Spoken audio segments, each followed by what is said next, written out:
hongereni kwa mchezo, lakini pia hongereni kwa alama 3 ambazo mmeweza kutamatisha michuano hii. Cha kwanza tunapenda kumshukuru Mwenyezi Mungu, maana tulikuwa target yetu mechi ya leo kwa tuingie tupate pointi 3, na tunamshukuru Mwenyezi Mungu tumepambana kuanzia dakika ya kwanza mpaka dakika 90 tumepata pointi 3. Rasmi mmemaliza michuano hii ya CAF Champions League, tuambie ilikuwa ni michuano namna gani msimu huu kwa upande wenu?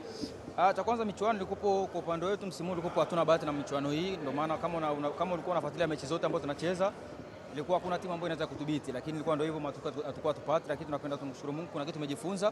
Kwa hiyo tumeshatoka katika mashindano, tunaweka nguvu katika ligi na michuano mingine ambayo tunacheza katika ligi ya ndani. Mwalimu amezungumza nini mara baada ya mchezo huu kutamatika, kwa sababu ndio mmefunga mlango wa CAF kwa msimu huu? Kama alivyoongea mwanzo, msimu huu ulikuwa hatuna bahati, kwa hiyo tumejipanga katika msimu ujao, na ili kushiriki tena msimu ujao lazima tufanye vizuri katika ligi yetu ya ndani. Ni funzo la namna gani sasa mmeondoka nalo na mnaenda kulifanyia kazi kujiandaa na michuano ya ligi? Kikubwa ni kupambana, lakini tunaamini msimu ujao Mungu akijalia katika mashindano haya tutashiriki tena. Kuna kitu ambacho tumejifunza msimu huu, kwa sababu msimu huu ukiangalia ilikuwa tulikosa tu bahati tu katika mechi zetu.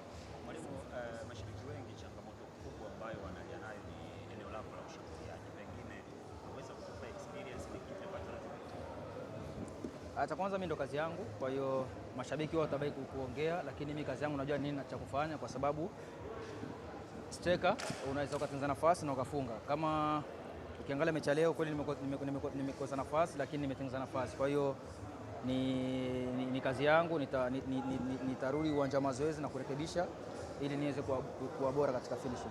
Shukrani sana. Okay, asante.